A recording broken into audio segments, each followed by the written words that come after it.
Hey guys, let's get more news about Dallas, but first, don't forget to subscribe and leave your like. Cowboys' Dak Prescott drops harsh 5-word message to fans after brutal loss. In the aftermath of the Cowboys' brutal showing during their 28-25 loss to the Ravens, their second straight loss to open the year at home, few of the team's players were eager to talk. The one guy who probably performed best, though, did have something to say, a warning for those fans who would batter the team now that it's fallen to 1-2. That was Dak Prescott. His message: "We don't really need you, anyway." Video of Prescott, shared on Twitter/X by Jeff Beecham of CBS News Texas, coming off the field after the loss to the Ravens shows Prescott walking briskly to the locker room. Seeing a camera, Prescott said, "Jump off if you want." That was a tempting impulse for many in Cowboys Nation after Sunday's debacle against the previously winless Ravens, who trampled a Dallas team that was disjointed offensively and steamrolled defensively over the course of the 60-minute game. Dallas trailed 28-6 before rallying for 19 fourth-quarter points, but the deficit proved insurmountable. Prescott is clearly indicating that many who purport to support the Cowboys are front-runners and bandwagon jumpers. With the way the Cowboys have looked in the past 2 weeks, they were routed, 44-19, by the Saints in Week 2. It's hard to blame the Dallas faithful for having some doubt, though. Certainly, Prescott shares the frustration around the team.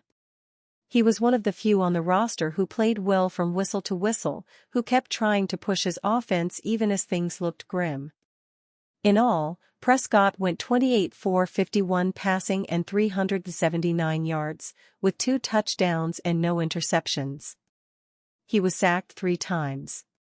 It was too much to ask Prescott to come back against a team with a deep offense and tough defense.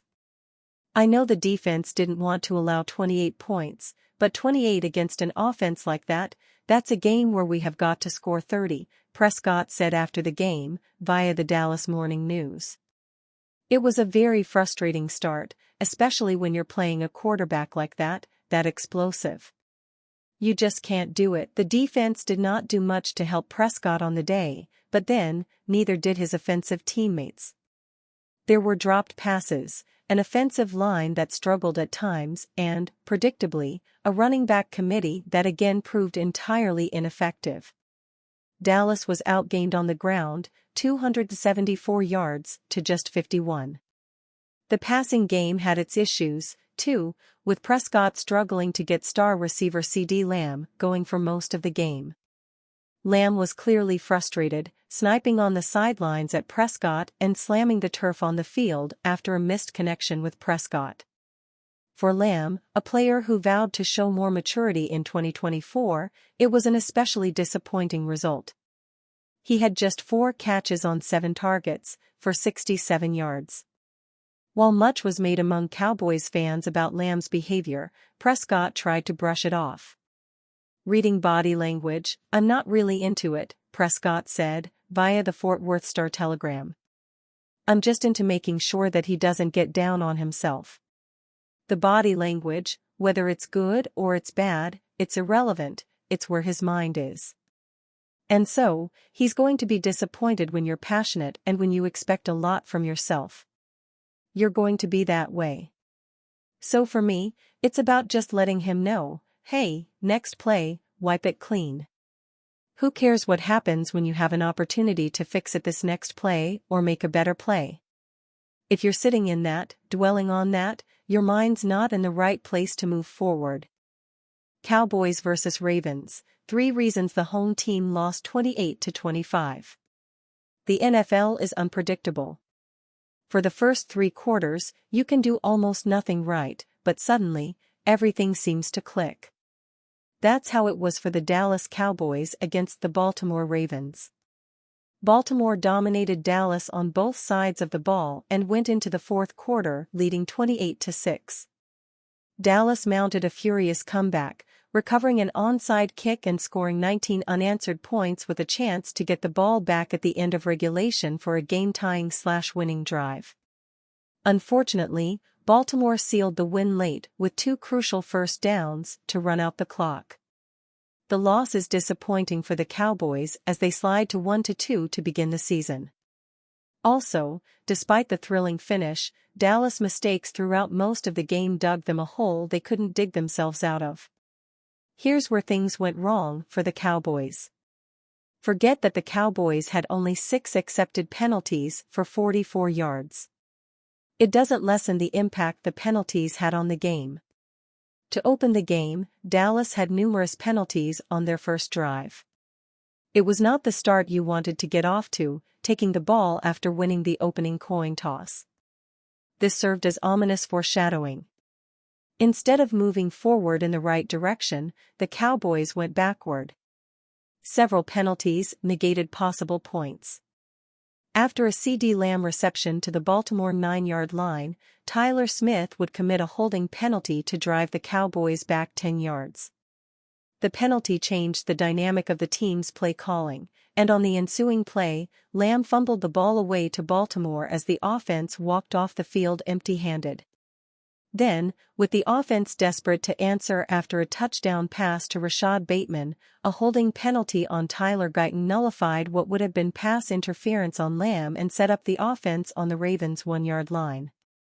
Without Guyton's penalty, there's a chance the Cowboys would have scored a touchdown heading into the locker room at the half and trimmed the deficit, but instead, Dallas settled for a long Brandon Aubrey field goal.